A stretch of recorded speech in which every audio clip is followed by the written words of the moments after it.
When I saw my husband scrolling through my phone, my heart skipped a beat, not from the fear of being caught, but from the thought that he might see those messages.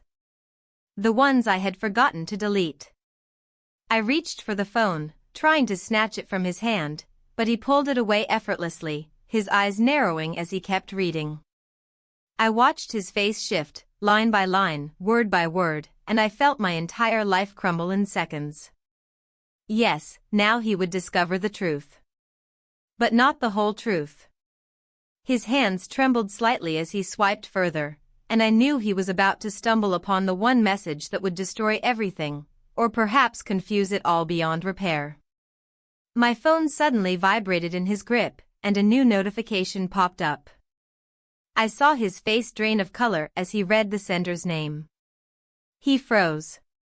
Didn't even blink. I bit the inside of my cheek, a habit I'd always had when I was nervous, as my nerves collided with the horror of what I had done. His breathing grew heavier, audible even across the 2 feet that separated us. This was the very moment I had dreaded most. Because 3 months ago, I made a mistake, one that would forever change absolutely everything, and now, I had no idea what to do. But let me tell you how it all really happened. Before I share with you the secret I've tried so desperately to keep for so long, write in the comments which city you're watching this from, and answer this: have you ever had a secret you tried with all your might to hide, only to realize in the end, you couldn't? I never thought a single invitation could change the trajectory of my life, but that's how it began, with an email. Just another mundane, university-wide announcement asking for faculty volunteers to accompany students on a short literature retreat in the countryside. Normally, I would have ignored it. My schedule was full, my husband relied on me for so many little routines, and frankly, I wasn't the type to volunteer for extra. But that morning, staring at my computer screen with the same lukewarm cup of tea I'd reheated 3 times, I felt something stir inside me. A thought, why not, I told myself I needed a break. From the monotony, from the endless piles of essays, from the way our dinner conversations at home had started to sound like recycled lines from a play we'd performed too many times. My marriage wasn't bad. That's what made everything so complicated, it wasn't bad. We laughed sometimes, we cooked on Sundays, we celebrated anniversaries with polite dinners at the same Italian restaurant. But somewhere, quietly and without warning, the romance had slipped away. Like a book left outside, pages curling in the rain. When I told my husband about the retreat, he smiled faintly, the way he always did when I mentioned work. "It'll be good for you," he said, pouring himself another coffee. A change of scenery. He didn't ask who was going, didn't ask if I'd be gone long. That's who he was, supportive, but distant in ways he didn't even realize. And maybe that's why, when I clicked accept on that email, I felt a strange thrill, like I'd just broken some small, invisible rule. The drive out to the retreat was longer than expected. We were crammed into a rented bus, a mix of students buzzing with excitement and professors half asleep against the windows. I sat near the front, clutching a thermos of lukewarm tea, wondering if I'd made a mistake. And then he sat down across the aisle. He wasn't remarkable at first glance. Not in the way magazines tell you someone stands out. But there was an ease in his smile, an unguarded way he laughed when another student made a joke. He carried a stack of books under one arm, real, dog-eared books, not just the kind assigned for class, and offered to help me with my bag when we stopped for coffee. "It looked heavy," he said simply, like it was nothing. I noticed things I shouldn't have noticed. The way his hair fell into his eyes when he leaned down to grab my suitcase. The way he stood just close enough to be polite, but not too close. It was nothing. Harmless. But as the bus rumbled along winding country roads, I found myself watching him in the window's reflection, telling myself it was only because I recognized his name from my attendance list. The countryside unfolded like an old painting, fields stretching endlessly, dotted with clusters of trees and weathered barns. The students' chatter faded in and out, and for the first time in months, I felt lighter.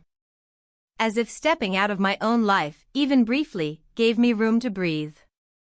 When we arrived, the air smelled different, cleaner, sharper. The retreat itself was a modest cluster of wooden cottages around a central lodge. I carried my suitcase to my room, trying not to think about how strange it felt to be away, as though this trip belonged to some younger, freer version of me. That night, we gathered in the common room for introductions, coffee cups in hand. He sat on the floor beside the couch where I was perched, his knees almost brushing mine. And I felt it then, just for a second, that spark of awareness. It unsettled me. I wasn't someone who noticed her students. I was married. Respected. I had lines I would never cross. But there, in that room, surrounded by the hum of conversation and the smell of burnt coffee, I wondered why his presence felt different. When I called my husband later that evening, I told him about the drive, the students, the quiet little lodge. His voice was calm, distracted. "Glad you made it safely," he said. "Don't forget to rest." And as I hung up, I felt a strange, inexplicable pang of guilt. I sat by the window that night, listening to the wind outside, thinking about how odd it was that a single change of scenery could shift something inside you. How easy it was to feel like someone else when you were far from the familiar walls of your own home. I didn't know then what that invitation had set in motion. I didn't know the decisions waiting in the shadows, or how one glance could lead to another, and another, until you weren't sure who you were anymore.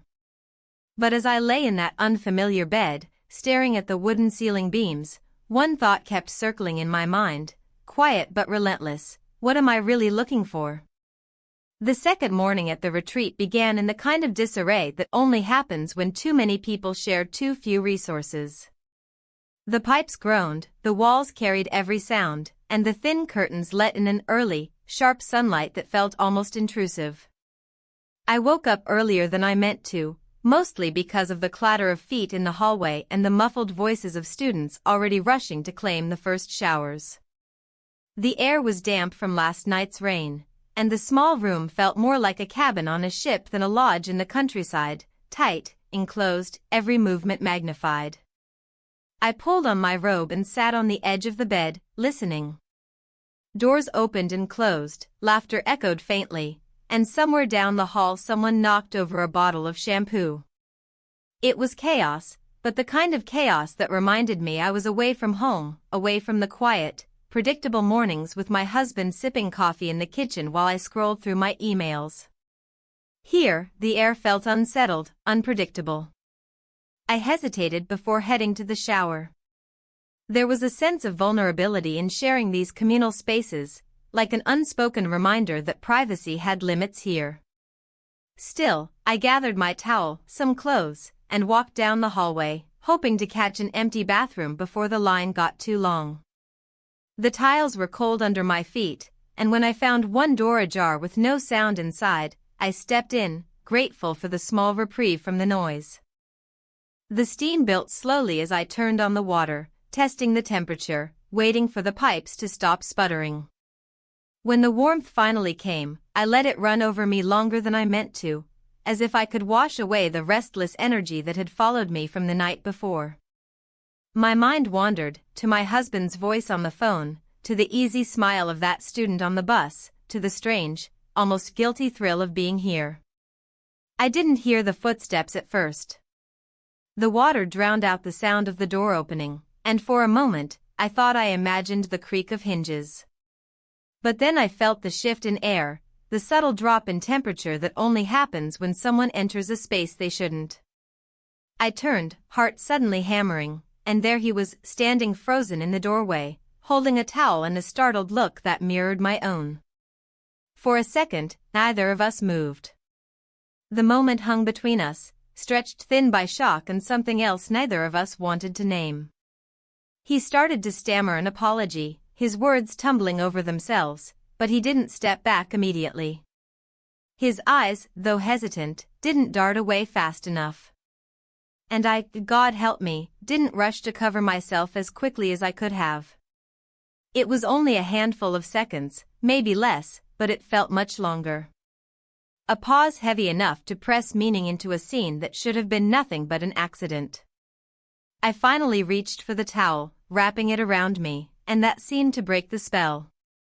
He stepped back, muttering again, his voice lower now, almost embarrassed.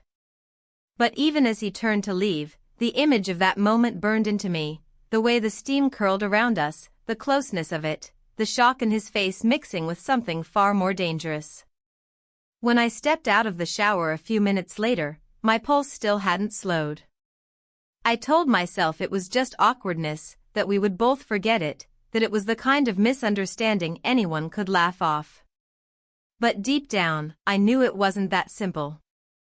I wrapped myself tighter in the robe and made my way back to my room, but halfway down the hallway he appeared again, coming from the opposite direction.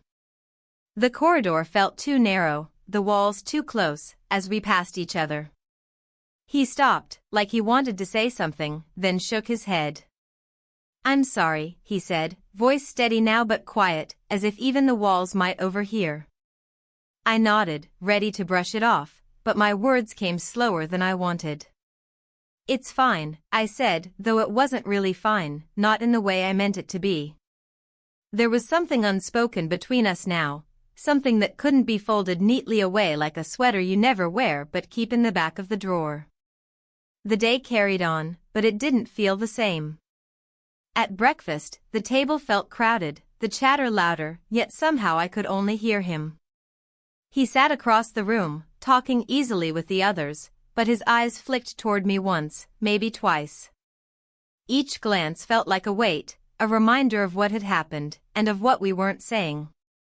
I tried to bury myself in the day's schedule, discussions about literature, notes scribbled in my journal, forced smiles during group activities, but the memory of that moment wouldn't dissolve. It lingered, the way steam lingers after a shower, clinging to the air even when you think it's gone.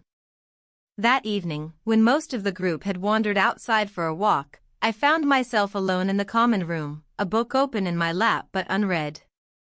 He walked in, holding a cup of tea, and for a long moment we didn't speak. The fire in the small hearth crackled softly, and the room smelled of damp wood. He sat down across from me, not too close, but close enough.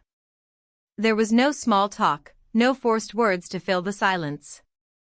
Just that same awareness, heavy and unrelenting. And then, like crossing an invisible line, it happened. We kissed. It wasn't planned, it wasn't discussed, it just happened. A second of hesitation, a lean forward, the smallest tilt of the head, and the space between us disappeared. The instant it was over, we both pulled back, as if waking from something neither of us understood. No words came. There was no need for them, maybe no room for them. Later, in my room, I sat on the bed staring at the walls, my robe folded neatly on the chair, my towel hanging over the door. I thought about what had just happened, replaying it over and over in my mind. It wasn't just an accident, not entirely. Not anymore.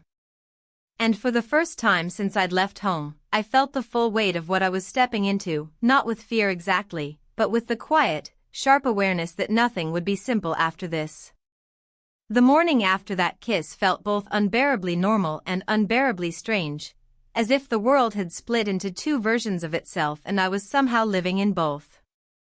The sunlight still filtered through the thin curtains, the smell of burnt coffee still drifted through the hall, and students still shuffled past my door with the careless energy of youth. But I couldn't move the same way anymore. Everything about the previous night sat heavy in my chest, and even brushing my hair or pulling on my sweater felt like deliberate acts, as though I was playing the part of myself instead of simply being her. At breakfast, the tables were crowded, and the air was filled with the ordinary noise of clinking spoons and chatter about who hadn't finished their reading assignments. I sat at the edge of the table, cradling a mug of tea I didn't drink, and tried to look composed. He was there, a few seats away, laughing at something one of the other students said. It should have been easy to convince myself that nothing had happened, that last night was just a fleeting, meaningless impulse.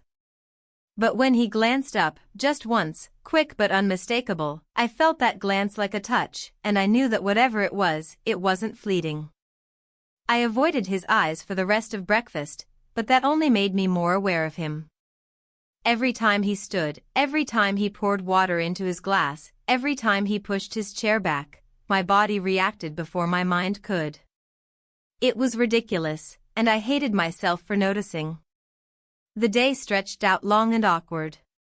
The group took a hike through the nearby woods, the kind of planned outing meant to encourage reflection.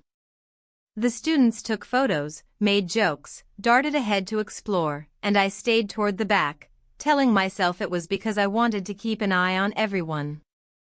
But the truth was simpler, I didn't want to walk near him. It didn't matter. He drifted toward me anyway, at first by chance, then more deliberately. He didn't say anything out of place, not really, just asked about the author we'd discussed last night, asked if I thought the hills here looked like the ones in some poem he loved. But there was something beneath his words, a carefulness, a question he wasn't voicing. I answered too quickly, too lightly, like if I kept my tone even, I could erase the memory of what we'd done. But every step we took through those damp leaves and twisting trails only deepened the memory, etched it further into my mind. When we returned to the lodge, my head ached from holding in so many thoughts I couldn't name aloud. The students scattered to their rooms, some heading for naps, others for the common room, and I found myself in mine, sitting on the edge of the bed again, staring at my phone. I thought of calling my husband. I even dialed halfway, then stopped. What would I say? That everything was fine? That I missed him? The words felt false before I even spoke them, so I put the phone down and let the silence stretch. Dinner that night was quieter, but not easier. I sat across the room, hoping distance would make me feel less raw.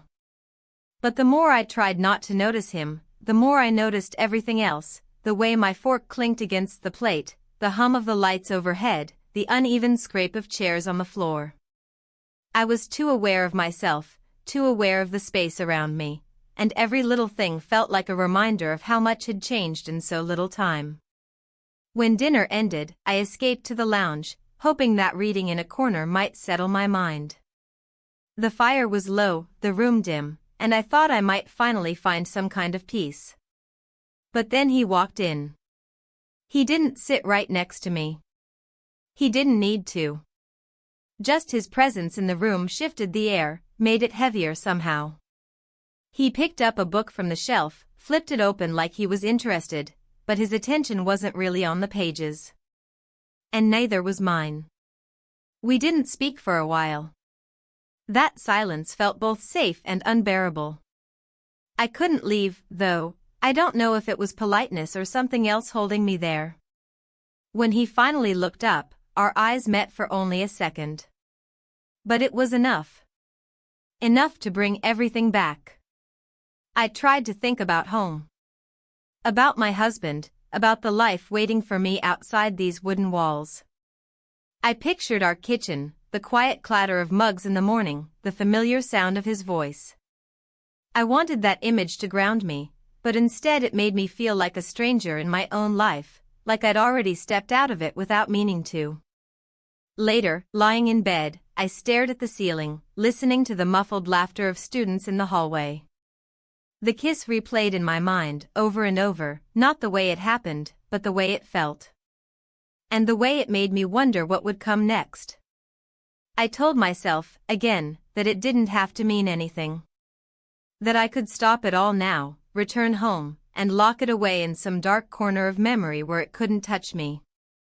But even as I thought it, I didn't quite believe it. The retreat ended as abruptly as it began.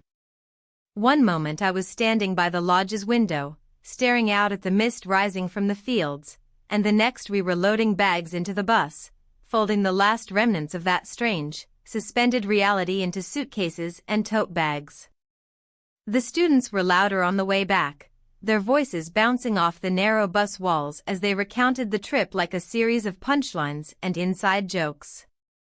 I sat near the front again, staring out at the road, feeling like I'd been gone longer than just a few days. I caught his reflection in the window once or twice, but we didn't speak. He sat several rows behind me, his voice low when he joined in on conversations, but I could still pick it out, clear as if he'd been right beside me. It unnerved me, how even his quietness had a way of cutting through everything else. When we stopped at a gas station halfway back, the students spilled out of the bus for snacks and fresh air. I lingered near the door, telling myself I needed to stretch my legs. He passed by me on the way in, gave the briefest nod, and that was it. Nothing out of the ordinary. But my chest tightened at the simple gesture. It wasn't what he did, it was how aware I was of it. By the time we reached the university parking lot, the sky was gray, heavy with the kind of clouds that made you think of rain. Everyone scattered quickly, calling rides, dragging bags, waving rushed goodbyes. I carried my bag to my car, started the engine, and sat there for a minute, hands on the steering wheel, feeling the odd stillness settle over me. The bus door clanged shut behind me, and for a fleeting second, I thought about looking back. I didn't. The drive home was quiet, too quiet. My husband had texted to ask what time I'd be back, and I answered automatically, not really thinking about the words. The roads blurred by in long, gray stretches, and with every mile, I felt like I was peeling off the version of myself that had existed at the retreat and putting on the old one again, the wife, the professor, the predictable woman who didn't cross lines. When I finally turned onto our street, the house looked exactly the same as when I'd left. That should have comforted me. Instead, it made my stomach knot. He was in the kitchen when I walked in, sleeves rolled up, rinsing dishes. He smiled when he saw me, the easy, familiar smile I'd known for years. "You're home," he said, drying his hands on a towel before reaching to take my bag. "I'm home," I answered, and the words felt strange in my mouth, like I was saying them from a distance. Dinner that night was ordinary, chicken and roasted vegetables, the TV murmuring faintly in the background. He asked about the trip, and I told him the safe version, the lectures, the weather, the students' endless energy. He nodded, listened, offered small comments. But there was something in his eyes, a question he wasn't quite asking. I felt it most when the conversation dipped into silence, when the clatter of silverware against plates was the only sound. I could feel his gaze linger just a fraction longer than usual, like he was searching my face for something. After dinner, I went upstairs, unpacked slowly, folding clothes with a precision that didn't match how distracted my thoughts were. The retreat smell still clung to my sweater, a mix of wood smoke and damp air, and I caught myself holding it to my face for a second before tossing it into the laundry basket. In the days that followed, I tried to slip back into routine. I stood in front of my lecture hall, spoke about novels and themes and character arcs, smiled at the right times. But something felt off-kilter, like I was an actress reading lines from a familiar script but suddenly aware of the stage beneath my feet. He was there, of course, sitting in the third row, his notebook open, his face calm. He didn't look at me too often, didn't draw attention. But once, when our eyes met for just a moment, I felt the same quiet jolt I had in that lodge's common room. I hated that I noticed. Hated that I looked away too quickly, and even more that I wanted to look back. That evening, my husband suggested we go out to dinner that weekend. "It's been a while," he said, his tone light but steady. "Sure," I replied, too quickly, and he smiled as if reassured. But inside, my thoughts tangled, guilt, longing, confusion, all pressing in at once. I kept catching myself in small, strange behaviors. Pausing too long when I reached for my phone. Scrolling through photos from the retreat under the excuse of organizing them. Choosing outfits in the morning with more care than necessary, wondering who would notice. At the university, a colleague made a joke over coffee, "How was your trip? Behave yourself out there?" I laughed, maybe too sharply. "Of course," I said the word flat, and he grinned without thinking twice. But I couldn't shake the feeling that everyone could see it, that invisible crack just under the surface of my composure. Late at night, lying next to my husband, I listened to his even breathing and stared at the ceiling.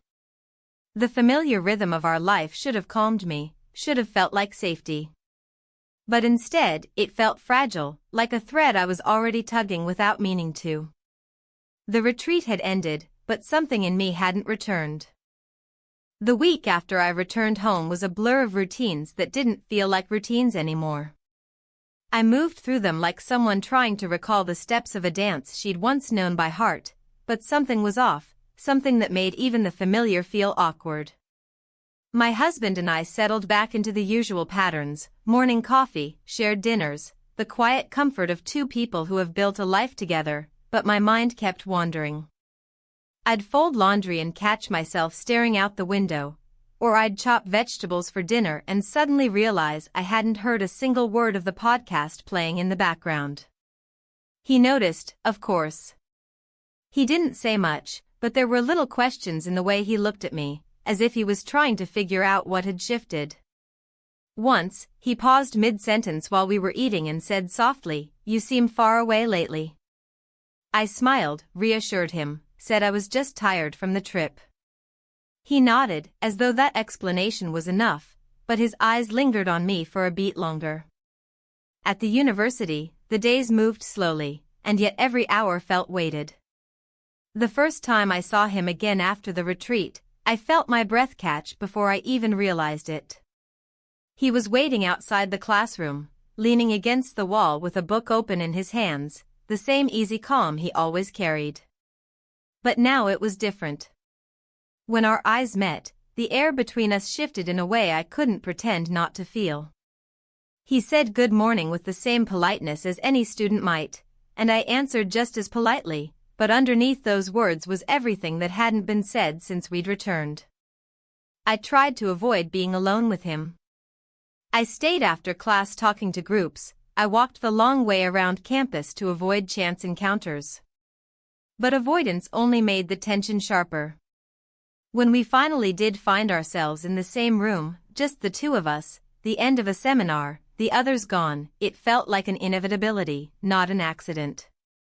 That day, I was gathering papers into neat piles, the kind of busywork I used when I wanted to fill silence. He lingered, pretending to look through his notes, but we both knew he wasn't there for that. "I wanted to ask you about the assignment," he said, and his voice was calm, almost careful. I nodded, kept stacking papers, but the sound of my own breathing seemed too loud. The conversation drifted quickly, first about the assignment, then about the book he was reading, then about things that had nothing to do with class at all. Dreams, fears, small observations about the retreat. It was ordinary talk on the surface, but every word felt charged, every pause stretched just a little too long. At one point, he stepped closer, not enough to be obvious, but enough that I noticed the faint scent of whatever soap he used, the warmth that came from someone standing just slightly too near. I told myself to step back. I told myself to leave the room, to break the moment before it could become something. But I didn't. And then, before I could even think about what I was doing, we kissed. It happened as simply and suddenly as the first time, no dramatic lead-up, no warning. We kissed. The moment after felt like falling through silence. We both stepped back, the air thick with the weight of what we'd done again. He didn't say anything. I didn't either. Words would have only made it real, and neither of us seemed ready for that. On the drive home, my hands tightened on the steering wheel, and I replayed it all in my mind, the way I had after the first kiss. This one felt different, though, less accidental, more deliberate. It wasn't just a line crossed in a moment of confusion. It was a choice. When I walked through the front door, my husband greeted me with his usual warmth. He asked how my day was, and I told him it was fine. I said it so easily it scared me a little, how simple it had become to tell him half-truths and let him believe them. That night, I sat on the edge of our bed long after he'd fallen asleep, staring at the faint glow of my phone on the nightstand. No messages came, but I kept checking anyway. The house was quiet, the kind of quiet that should have soothed me, but instead it pressed on me. I lay down finally, pulling the blanket up to my chin, and thought about the kiss, about how it had felt, about how easy it had been to let it happen again. And for the first time, I wondered if this wasn't just something I'd stumbled into, but something I had started to let myself want. The days after that second kiss felt heavier, like I was carrying something I couldn't set down even for a moment. I moved through my life with a strange mix of sharp awareness and dull fog, as if the smallest things suddenly felt monumental, while the bigger things, the ones that should have mattered most, barely registered at all. I started checking my phone constantly, without even thinking about it. Every buzz, every screen light up made my pulse jump, even if it was just a spam email or a reminder about an online bill. I told myself I wasn't waiting for anything specific, but deep down I knew I was. It wasn't just curiosity anymore, it was a pull. My husband noticed. Of course he did. He's the type who pays attention in quiet ways. He'd glance over at me while we were watching TV, catch me glancing at my phone for the third time in a minute, and ask softly, "Is everything okay?" Yes, I would answer automatically, my voice smooth, practiced. But then he would look at me for that extra beat, the same way he had since I came back from the retreat, and I would have to look away, pretending I needed more tea, or that something outside the window had caught my attention. At the university, I tried to keep things as professional as they had always been. I planned my lectures carefully, made sure there were always other students nearby when I talked to him. But some things couldn't be planned away. A moment in the hallway, just the two of us passing by each other, his shoulder brushing just slightly too close. A glance exchanged across the classroom that lasted a second longer than it should have. I started catching myself writing messages I deleted before I sent them. Small things, questions about an assignment, a half-joking line about something we'd discussed. But the truth was, I wasn't asking about books or essays. I was looking for a reason. And then one afternoon, sitting at my desk, I stopped deleting. I sent the message. It wasn't anything explicit, nothing that could have been read the wrong way. But I knew what I meant. And when he replied, short and simple, I knew he knew too. The guilt sat on my chest like a stone. I'd close my laptop, walk into the kitchen to chop vegetables for dinner, and feel the weight of it pressing harder with every slice of the knife. My husband would come in, offer to help, ask about my day. I would smile, talk about papers and office hours, and the guilt would grow heavier, not because of the lie itself, but because of how easy it had become to tell it. Then came the invitation. The department was organizing a small seminar in another city. Just 2 days, barely a trip at all.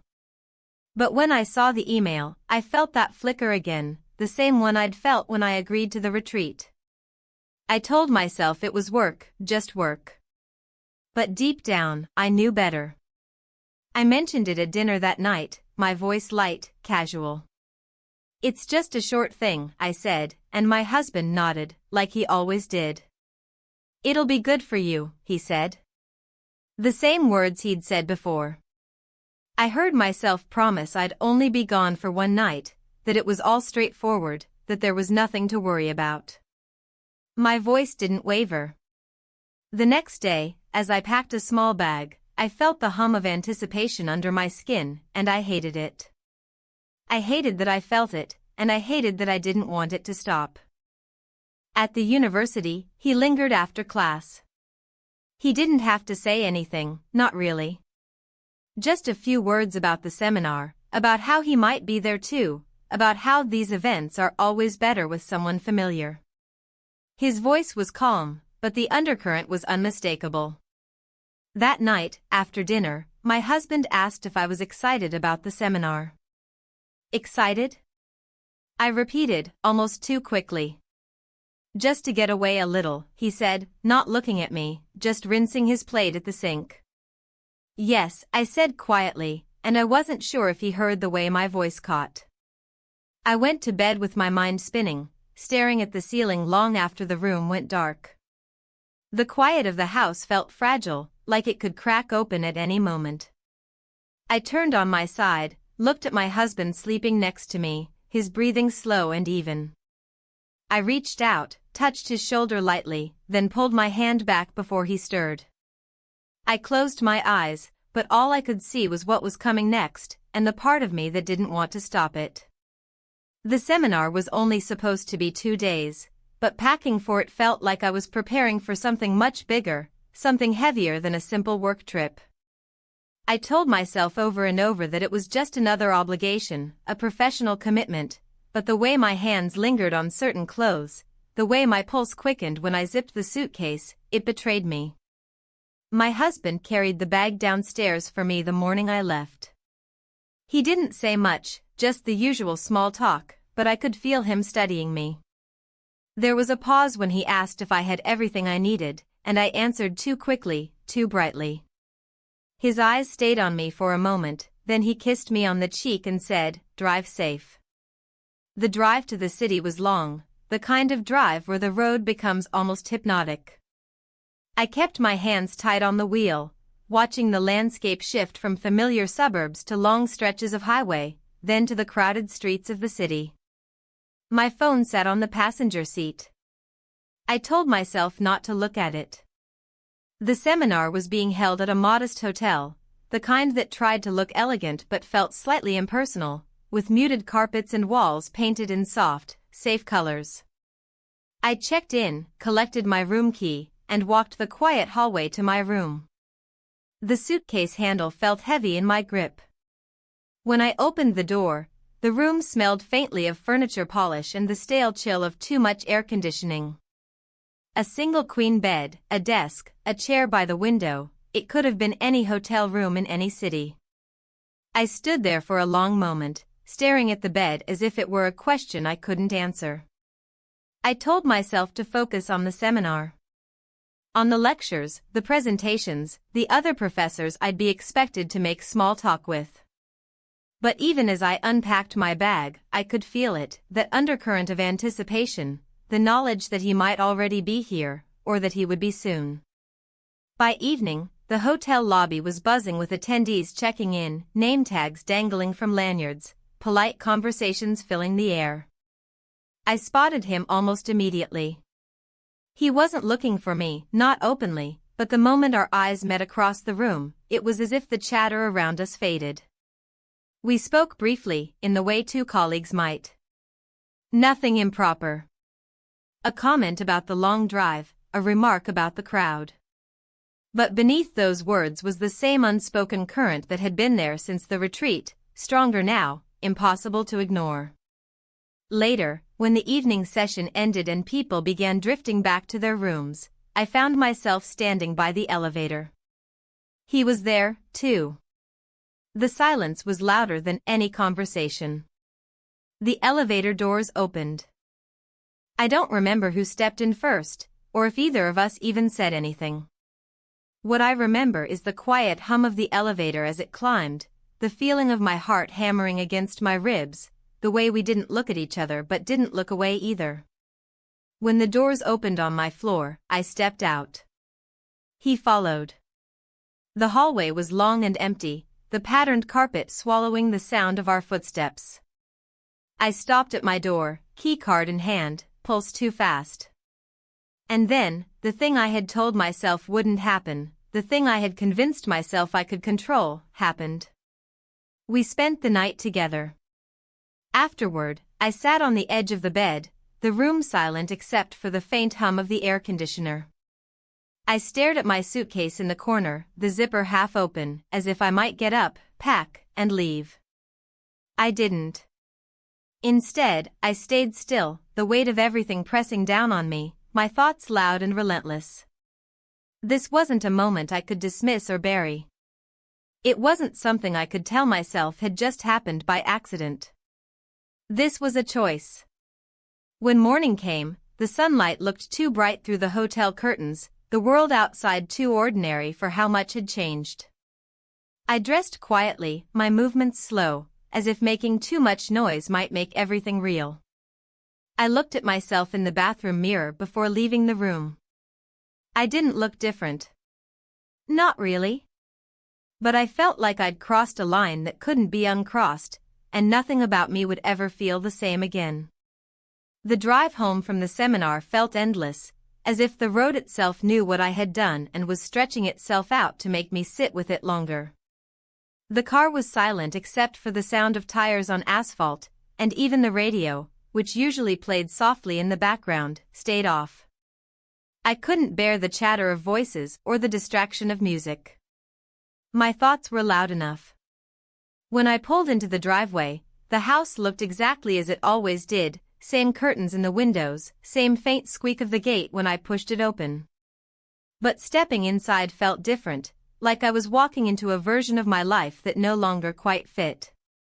He was in the kitchen, wiping the counter with the casual rhythm of someone who had done the same chore 1,000 times.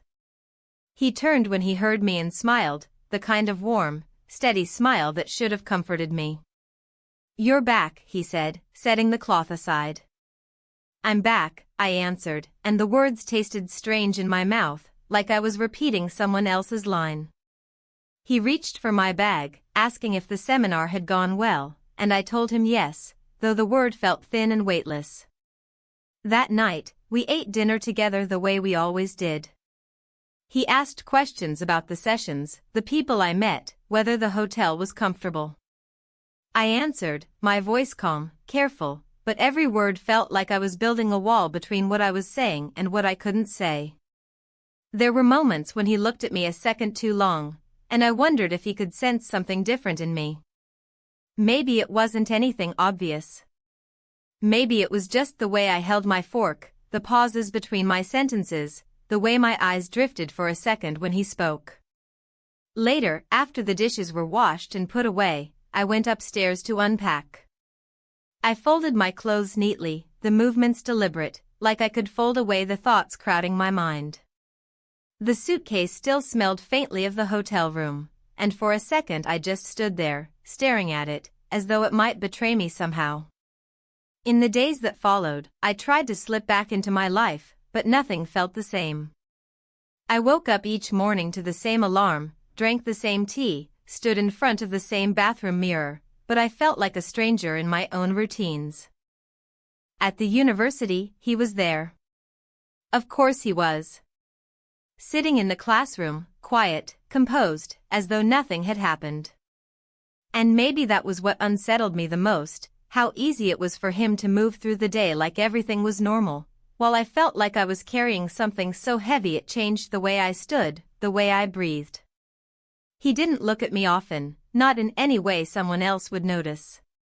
But every so often, our eyes would meet just for a fraction of a second, and in that tiny space, everything we weren't saying was there, loud and undeniable. At home, I felt my husband's quiet questions growing more frequent.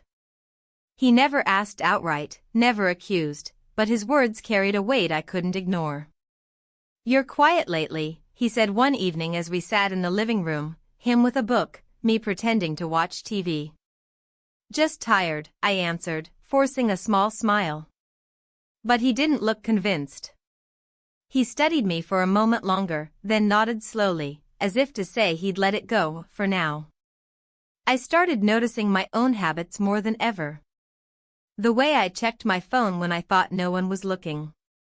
The way my breath hitched when an unfamiliar number called, even though it was almost never him. The way I found excuses to leave the room when my husband picked up my phone from the counter just to hand it to me. One night, I was in the kitchen rinsing dishes when I heard him moving in the living room. The sound of a drawer opening, the faint scrape of something being moved. My hands froze in the water for a moment before I forced them to keep moving. When I walked into the room, he was holding my phone, not suspiciously, just casually, like he'd been moving it out of the way. But my heart lurched anyway. I told myself there was nothing incriminating there. I told myself I had nothing to hide. But I felt the sting of guilt in my throat like a swallowed stone. The quiet moments were the worst, the long silences at dinner, the pauses before we fell asleep, the mornings when the house felt too still. That's when my mind ran fastest, rehearsing conversations that hadn't happened, imagining questions he might ask, imagining what I would say if he did. By the end of the week, I felt like I was balancing on a line so thin it might snap beneath me. I wanted to believe that if I kept everything steady, if I moved carefully enough, no one would see the cracks. But even as I told myself that, I could feel them widening, just enough for the air to get through. The days after the seminar felt like I was living in two different worlds, and neither one of them truly fit me anymore. At home, I moved through familiar motions, cooking, folding laundry, answering my husband's gentle questions, but everything felt slightly out of place, as if I were visiting a version of my life instead of living it. At the university, I stood in lecture halls, pointed to passages in books, smiled in the ways professors are expected to smile, and all the while I could feel that other world pressing against the edges of my thoughts, the world I couldn't talk about, the one I had chosen but didn't quite understand. I started waking up in the middle of the night, the room dark except for the faint glow of the streetlight outside the window. I would lie there, listening to my husband's steady breathing, wondering if he could sense the way my mind was somewhere else, even when I was right beside him. I would turn to face him sometimes, thinking of reaching out, thinking of saying something. What exactly, I didn't know, but the words always dissolved before they could form. He was paying more attention now. It was in small things, the way his eyes followed me as I walked into a room, the pause before he asked a question, as if choosing his words carefully. One evening, while we were eating dinner, he set his fork down and looked at me for a long moment. "You've been quiet lately," he said. "I'm just tired," I replied, the same phrase I had used so many times it had almost become a shield. He nodded slowly, but I could feel his doubt in the way his eyes lingered. It wasn't accusation, not yet, but it was close enough to make my chest tighten. At the university, things were quieter too, but not in a way that made me feel safe. He didn't hover, didn't linger too obviously. If anything, he seemed to hold himself back now, careful to keep the right distance when others were around. But when our eyes met across a classroom, across a hallway, across a crowded seminar room, there was no mistaking what passed between us. It wasn't about words anymore. He started sending little messages again, not often, just enough to remind me that the silence wasn't really silent. A photograph of a book with a single underlined line. A sentence from a poem without any explanation. A simple "Have you read this?" with a link to an article. Each one seemed harmless, but each one pulled me back into that other world. I caught myself reading those messages late at night, the screen glowing in the dark as I lay in bed beside my husband, holding my breath so the light wouldn't wake him. My fingers would hover over the keyboard, wanting to respond, not wanting to respond, knowing that whichever choice I made, the weight wouldn't lift. Then came his suggestion, so ordinary it almost startled me. "We should go away for a few days," my husband said one evening as we were cleaning up the kitchen. "Go away?" I asked, my voice sharper than I meant it to be. "Just the two of us," he said. "It's been a while since we did that." I froze for a moment, my hands still on the dish towel. It should have sounded like a relief, an easy yes, but instead it felt like the ground shifting under me. "That would be nice," I said eventually, forcing my voice steady. He smiled, but I saw the way his eyes searched mine, as if looking for something behind the words. That night, as I lay in bed, I stared at the ceiling and thought about what he had said. A trip, just the two of us, it should have felt simple, like something to look forward to. Instead, it felt like a test. The days leading up to it were a blur. I threw myself into work, into lectures and lesson plans, as if the busyness could drown out the tension building quietly at home. But no amount of distraction could change the fact that I was living in a space that was growing smaller, the walls inching closer every day. One evening, as I was standing by the window, my phone buzzed. A new message. Not many words, just a question about a book, but the sender's name alone made my pulse stutter. I stared at the screen for a long moment, the light cutting through the dim room. Behind me, I heard my husband moving around the kitchen. The clatter of plates, the hum of the faucet. I set the phone down, screen down, and for the first time in weeks I felt something that wasn't just guilt, it was fear. Not fear of what had already happened. Fear of what might happen next. The tension had been building for weeks, like water behind a dam. By the time it reached the final crack, it felt inevitable, though I still found myself wishing for some impossible way to turn back, to undo the steps that had led me here. The morning started like any other. I stood at the kitchen counter, waiting for the kettle to boil, watching steam curl into the air. My husband was already awake, flipping through the news on his phone, the same way he did every morning. He smiled at me when I glanced over, and for a fleeting moment, the sight of him, familiar, steady, unchanging, made my chest ache in a way I couldn't quite name. Breakfast was quiet, almost too quiet. He asked how I'd slept, if I needed anything from the store later, if I'd remembered to email my department head. His words were normal, but his tone carried something else, a weight I couldn't ignore. I answered with the same practiced calm I'd been using for weeks, but each answer felt thinner, as if the words themselves might break apart if he looked at them too closely. Later that afternoon, I drove to the university, the same route I'd driven hundreds of times. But even that felt different, each stoplight holding me a little too long, each stretch of road feeling like it knew more about me than I wanted it to. When I walked into the lecture hall, he was already there, sitting in his usual spot. His face was calm, his posture relaxed, but the moment our eyes met, everything I had been holding inside rose up all at once. The memory of the hotel room, the weight of the choices I'd made, the knowledge that no matter how carefully we moved now, what had happened couldn't be erased, it all lived in that single glance. The class ended quickly, though I barely remembered the words I spoke. Students filtered out, one by one, the room emptying until it was just the two of us. For a moment, neither of us moved. "We should talk," he said softly. I nodded, but the words I needed didn't come. He didn't press. He didn't have to. The silence was enough, it said everything neither of us could put into sentences. That night, back home, the air in the house felt heavy, like it was carrying something unsaid between its walls. My husband and I moved through the evening like actors reading lines from a script, dinner, dishes, the quiet hum of the TV in the background, but beneath every movement was the question I couldn't answer: how much did he know? He didn't ask directly. He never had.